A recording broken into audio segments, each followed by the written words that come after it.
in South Carolina, where she's from. So you guys make sure you send your prayers up to her and follow her on Instagram at Nay from the Daily Dose. And I guess wish her a good day. I don't know, but she'll be back. It's time for trending topics. Today's trending topic is Basketball Wives LA, the final episode before the reunion. It was absolutely crazy, and it was good to my soul. Okay, so a quick recap is Shawnee O'Neal and Tammy came back to the show. They went on a trip out of town. Everything was crazy. All the LA girls, my opinion, very petty, very bougie, and they do too much. But long story short, Tammy and Brandy was about to go head up, boom, fight on the beach. Why? Brandy was being petty because she thought that Tammy and Shawnee was talking about them. Malaysia as well. Crazy, just absolutely overly petty. So, almost turned into blows. Back, had dinner last night on their vacation. It went down, okay? So, everybody knows that Shawnee O'Neal is the executive producer and creator of Basketball Wives, LA and Miami, right? Basically, she writes their checks, okay? So we know that. Let's get that clear. Keep that in your mind. She writes their checks. Anyway, so they was having this back and forth type of thing. Boom, boom, bam. Brandy says, Shawnee, you are a bitch. But the look on Brandy's face is priceless, my dear. Because she looked and it came up, but she didn't want it to come out. That's how it looked. Shawnee sat back with a very, very cool demeanor, like, okay, I'll put this bitch on for you today, boo, is what she said. And Shawnee said, thank you for your services. Brandy got up and left. Brandy was like, oh my God, mouth wide open. Close your mouth, boo. Close your mouth. You put your foot in it. Close your mouth. Now you ain't got no job. Your man, he play basketball, but he is not LeBron James, because I don't even know his name. So, like I said, I cannot wait to see what happens at the reunion, because it looks like it's going to be crazy. That is my trending topic of the day here on the Daily Dose. Welcome back to the Daily Dose. I'm your host, Tamika Ray. As I promised you, I have right here with me Jael the Great Roberson. And I know you guys were saying, who is that? Well, here she is, an extraordinary author, professor, singer, songwriter. So, here on the Daily Dose, just get right into it. Let's get into it, honey. The Great. Yes.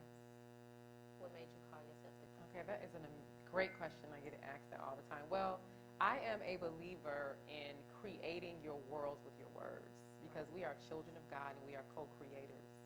And he said in his word, I will make your name great. So I believe everything that he said. If he said I'm amazing and wonderful and beautiful, then I believe it. So Jael the Great comes from my belief in God and knowing that he created me to do amazing things. So I would never call myself anything less. So you can be Sean the Magnificent, Lisa the Lovely, you know what I mean? Right. So yeah. Right. I agree totally 100%. Author. First, let's go back in the day. Let's go back in the day, girl. You go know. back. I read your resume. It was awesome. Thank you. You worked with Tyler Perry, Yes. Loretta Devine, so many people. Tell me about the acting and the singing and the writing. Okay. So, okay. I started out actually singing. And I would write songs, and I was in college, and this guy was like, do you write? And I was like, no, but I'll try. So I went to my dorm room and I wrote a song. And it just started from there with the music, and I absolutely love it. However, when I moved to Atlanta I moved to Atlanta to go to law school at Emory. And when I got here, I didn't know this was a town for entertainment. So I started meeting all these people in the industry, and someone said to me one day, they said, have you ever tried acting? And I was like, I have, but I hadn't really thought about doing it, like for real. But I started taking acting classes, and like I starred in a movie called 4 Minutes. You can go get it at Walmart, Amazon. But I just got, the doors started opening for me to act. So when you did your when you got your first acting gig, what was that experience? How did that feel? It was amazing, like, because I was the star of the movie. Okay. So my first time ever being in a film was me starring in a film. Was it hard? Was it difficult, or were you already comfortable? I was comfortable. Like, it was like a natural gift like that guy gave me, and I loved it. And then I worked with this guy named Dwayne Boyd, who was my acting coach, and he was the director. So been coaching me, you know, with my craft. So I was really comfortable, worked with some great people, great directors, great writers, and I had the best time ever. That's Yeah. good. That's good. Let's talk about this. What do you profess? Spelman professor. Yes. What do you profess? Yes, I actually teach public speaking. The best Oh. class at Spelman University. At Spelman College. But no, I teach public speaking, and I love it. Because my class is such an important skill to have. You know that you're a talk show host. Right. It's so important that we know how to present ourselves. It's so important that we are confident. So not only do I teach them the skills of speaking publicly, but I teach them about confidence and self-esteem and loving themselves and presenting themselves and not being in fear, but knowing that you're amazing and not being intimidated by anyone. Right. How long have you been there? 5 years. That's great. Let's talk about this book. Yes. I have teenage girls myself. Oh, yay. Got it. Yes. You look amazing. Thank you. Tell me what inspired you, and when did you know, okay, I have to write a book? Girl, when my daughter turned 13, I was like, you know that junior high age, and you have teenagers. Yes, ma'am. It's like, They go, oh, Jesus. So, you know, I was like, and then I had my daughter really early, and my daughter raised between my parents and I. So she didn't grow up. I grew up with my mom and my dad. That's all I knew. So my daughter grew up different than I did. But she's a beautiful, wonderful young lady. But I just was like, I need to write down things for her so she can have a heads up on life. Like, she has to know to love herself. She has to know to be confident. She has to know to have friends from different nationalities. Just different things I wanted her to know. So I started writing them down. And then God was like, make it a book. Right. So she and I collaborated together. She did a survey of her peers. So she went around and said, what are some questions that you want to ask your parents but you're afraid to? Honey, they told her all kinds of things. I said, put it in the book. And then she also did parenting advice from a teen's perspective. Because parents tend to forget and act brand new when their daughter starts doing the same things they did when they were 13, 14. So let's not get brand new. You did it. Right. So don't get mad at her when she does it. Don't get mad at him when he does it. Instead, love on him. Love her to greatness. You can't forget that you were 13, 14, 15, and 16, and you were fast. I'm just saying, maybe you weren't, but a lot of you were. And if your daughter is, instead of being in denial, talk to her about sex. Right. Talk to her about birth control. Talk to her about condoms, because they're doing it. You did it. You know, I did it. So I'm the type of mom and parent that's like, you have to be realistic about your children. Right. Parents are in denial. It's little. I taught 7th and 8th grade. They were asking me about oral sex. They're 7. So I'm like, okay, let me write a book. Jesus, let me let my daughter know. Boys will tell you anything to have sex with you. Right. Let me at least give her some sort of advantage so she can have knowledge and know that when those situations come, she's like, my mom already told me.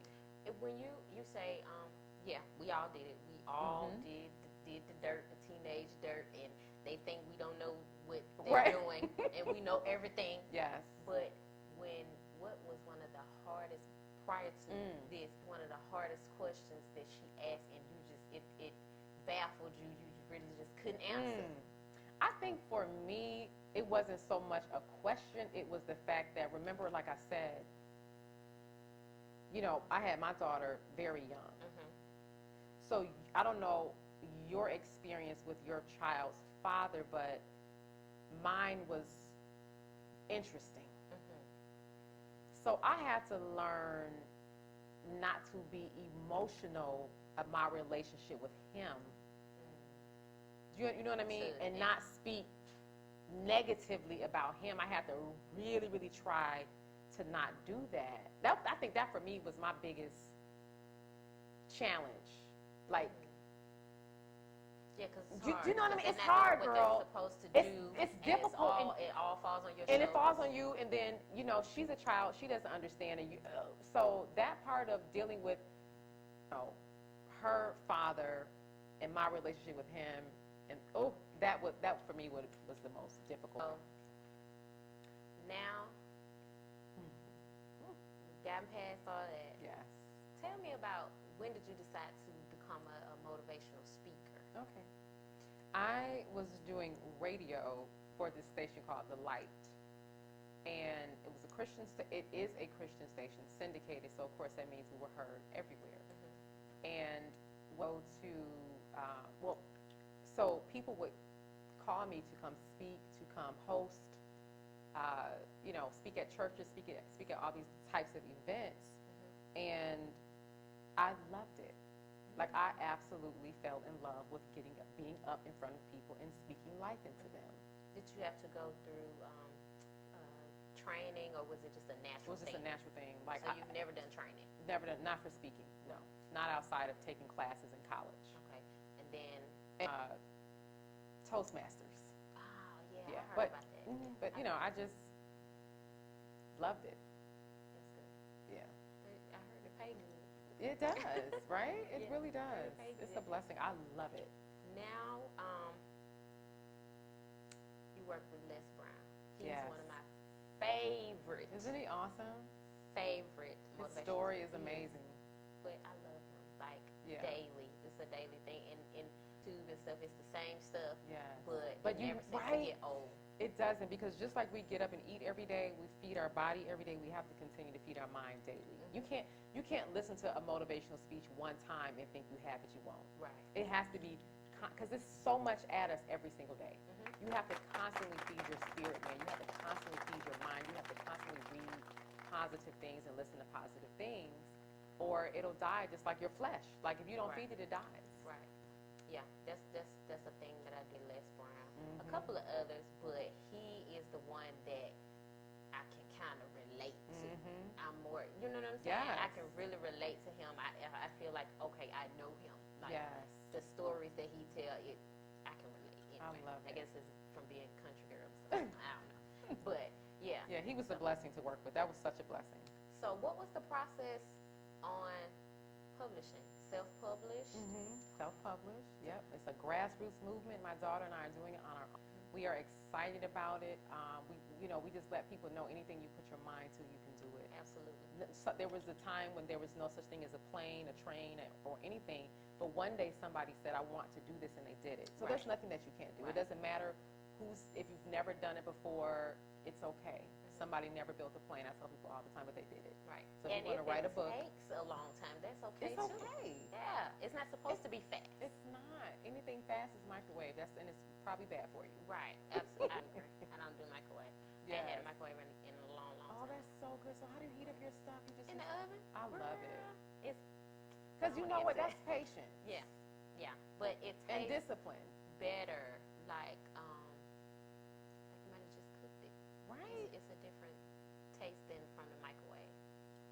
So you just heat it up old school. I love it. Old school, girl. Oh my God, I love it. Girl. We need a little cooking segment. The cooking segment. One thing I do know, I will survive. Okay. I know that's right. I will survive. Absolutely. I don't have to have all the stuff. But now, on the Daily Dose, we do talk about relationships. We talk about real life, and we did the real life. So now we're going to get into the relationships. Okay, honey. You are single, married? I am married. How long? I have been married for a month. Wow. Wait, I got married August 14th. So what? 2 months. 2 months. Yeah, almost. I'm a newlywed. And we waited to have sex until we got married. Wow. How long did you guys date? I don't know, forever. Like, we got engaged March 11th of last year. 14. Yeah. So what? Okay, but before that, we were friends. I don't know how long we dated. Long time. Y'all been knowing each other a long time. Forever. Yeah. Yeah. So, how did you know he was the one? Y'all waited before sex, and we'll get into that in a minute. But how did you know he's the one? I'm going to marry him. He's it. Why I said yes to him? Because he loves me like Christ loves the church. I said yes to him because he loves me unconditionally, ladies. And he courted me. He loved me in spite of it. He truly loved me like God said, like Christ loves the church. That's how you know if he's the one. When that man, you're not supposed to love him like that. We get it twisted. Women, you are not supposed to be doing all this stuff for him. You don't have to do that. If he loves you, nothing will keep him from you. And he's going to show you that he loves you. He's going. If you, I'm just saying, if you say I want to wait until we get married to have sex, if that man loves you, baby, he's going to wait. Okay. If he loves you, he's going to support your dreams. He's not going to be jealous. You're not going to, it's not going to be any of that. You're going to have like personality things because you're two different people. How you know when a man loves you? When he loves you unconditionally. Do you hear me? Wait, if he's not loving you like that, he's not it. But could you explain to them what is unconditional? I will explain to them what unconditional means. When I say he loves me unconditionally. Unconditioned means without conditions. That means no matter if I'm a size 2 or a size 12. That means no matter if I want hair natural or if I want to straighten my hair out. That means if I want to pursue my dream as being an astronaut mermaid. He supports it. I mean, do you know what I'm saying? He supports what I do. He loves me. He speaks life into me. Not only will a man tell you they love you, they will show you in their actions. Right. Because a man will tell you anything. And ladies, what we do wrong is we fall in love with words. If a man says, I'm going to take you horseback riding, I'm going to take you to Paris, we fall in love with, girl, Johnny said he's going to take, Johnny hasn't done any of that. Show you. Right. When he shows you that he's consistent and dependable and reliable, that's how you'll know. Absolutely. Okay, you'll know. He'll show you. You'll know. You'll know. So, prior to you finding the one, what was your dating life like? It was very interesting. Is that a word for bad? Like no, crazy I have just met some characters that I'm going to put in a movie because y'all know I act. So they make vision. I've met some amazing men, and I've dated multiculturally. Like I've always dated whoever treated me well. But if I have ran into amazing, beautiful men, and I have ran into what's that movie with Leonardo DiCaprio? He was a con artist. I don't know. And he was lying all the time. Oh, I ran into those as well. But the thing is, when somebody shows you who they are, ladies, believe it. Please. That's all. That's it. One told me that they were unreliable, not dependable. I had to leave them alone. But the thing about ladies today, a man will show them, I'm a liar, I'm a cheater. Yes, yes. I don't love you, I don't care about you. But they will say, well, he didn't mean it like that. Or they'll make excuses and they'll just stay. And then years down the road, they'll be so broken when the right man comes. They don't know how to treat him. So they think he's a liar and all that stuff. Yes. Yeah. Okay, ladies, so get out of your own way. If you have allowed, this is the thing, that you have to be reprogrammed. Because if you have allowed yourself to be in relationships where you've been lied on, cheated on, that becomes normal to you. That's not normal. Don't allow the negative relationships that you have been in to become normal. Don't let that treatment become normal. That is not normal. Normal is a man loving you like Christ loves the church because God commanded it. God would have told a man to do that if he was incapable of doing so because God is not unfair. Do you understand? So ladies, once you have cleansed yourself and begin to love on yourself and to be okay with you, you got to love you first. When somebody great comes, don't think it's too good to be true. Because if you think that, then it will be. So I will tell women all the time, if it's one good man left, Jael the Great is marrying him. You understand? Whatever you think and you believe is what's going to happen for you. So if you believe all men cheat and lie, then you're going to attract that. Right. So change your mindset. You got to start with you first. Okay, so give me or give us 5 steps on how to begin to love yourself. Because I noticed a lot of people, they say they love themselves, but then when I see the things that they do, I'm like just baffled. Like, love. Girl, I wouldn't dare do that. Why are you doing that if you love yourself? Like, my thing is, I'm not gonna do anything that is gonna assassinate my character or make me feel crazy within myself, even if nobody else in the world knows it. I'm not going to do anything that's going to make me feel crazy because I know it. But then I see and I talk to people or females that they do stuff and they'll tell me, and I can tell by the look on their face, they feel some type of way about it. So what are some 5 steps to for a person, male or female, to begin to love themselves and cherish themselves, put themselves before a man or whatever? Yes. Number one, I think you have to forgive yourself. A lot of people, because we all make mistakes. It's life. It's inevitable. Life happens to everybody. Nobody is exempt from life. Okay? We make poor choices sometimes in life. But when you live and you learn, it behooves you to do better. So number one, forgive yourself for anything that you have done that you're like, I can't believe, because I hear a lot of women and men say, I can't believe I allowed him or her to treat me that way. Okay, you did. But guess what? It's a break. And that no longer exists. That's in the past. You can't take it back. So number one, you must forgive yourself, my love. It's forgive yourself. Number two, once you've forgiven yourself, forgive anybody else. If anybody has hurt you, wronged you, people only can do what they know to do. You understand? I can't give you something I don't have. If I don't know if I don't love myself, I can't love you. So number two, forgive other people. Number three, you have to begin to change your mindset. And you do that by, like, I am a life coach. You need life coaches. You need people that can talk to. You need to start reading, like how she says she listens to Les Brown every day. You need to listen to people like Les Brown. You need to listen to people like me on YouTube. You need to read books that are positive, that are going to help you change your mindset. That's number 3, right?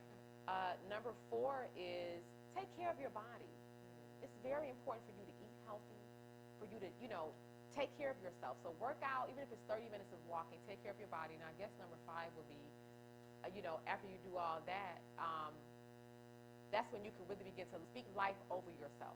Like start treating yourself like you're the queen and king that you are. Pamper yourself. Speak life over yourself. Take yourself out on dates. Fall in love with you.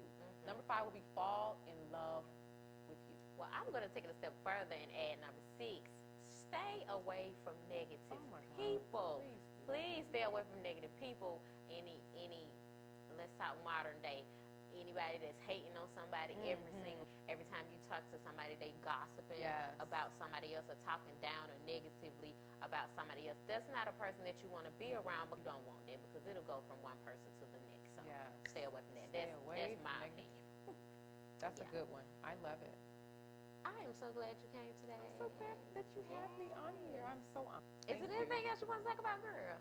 I just, my whole thing is I just want you to know how amazing you are and that God created you with purpose in mind. You're not here just to exist. Okay. And tell us all of your upcoming dates and everything, every social media site, everything. Yes. Please, for more information about my book called Loving Your Daughter to Greatness that my daughter and I wrote together, everything is Jael the Great, and my name is Jay. I'm sure they all have AAEL the Great. So everything is JaelTheGreat.com. That's my website. Go to my website. Check out some of my stuff. I will be doing a book signing at the Jackson State University in Jackson, Mississippi. During Jackson State's homecoming, my daughter and I are doing a book signing that Friday at 2:30 p.m. in front of the library. So lots of good stuff going on. I'm working with Steve and Marjorie Harvey for the Steve and Marjorie Harvey Foundation. They hit me up and said, we want 120 of your books. So my books will be going to the young girls at the camp in November, and I will be speaking at the camp. So just beautiful things going on. But go to my website, Instagram, follow me on Instagram at Jael the Great to keep up with things that I'm doing and to get motivation and encouragement because I love doing that. I do have another question. Let's go back to the beginning of the book. When you first told your daughter you wanted her to co-write with you, what was her teenage reaction? I told you, they're so funny. They don't understand the value of things until later. Just like I didn't understand the value of things until later. But it's my responsibility as a mother to still set her up for greatness, whether she gets it or not. Right. Do you know what I'm saying? Because later she will. Later she will. She was typical, like, oh, okay, all right. Like, I'm like, do you know how dope you are? Right. You're a published author, baby. What? Yes. It's funny. Kids are, they're funny. But she's good though. But I'm so thankful that you came. Thank you guys, for having me. you're so welcome. Make sure you follow her on all of her social media sites. Check her out. She's going to keep you posted on Instagram and this, that, and the other. And make sure you tune in to peopletv.org and catch the Daily Dose Talk Show, the dailydosetalkshow.com. We will be right there for you to come. Make sure you comment and like on Facebook. Follow us on Instagram. Tune in 7 p.m. on Fridays on Channel 24 People TV. And that's it.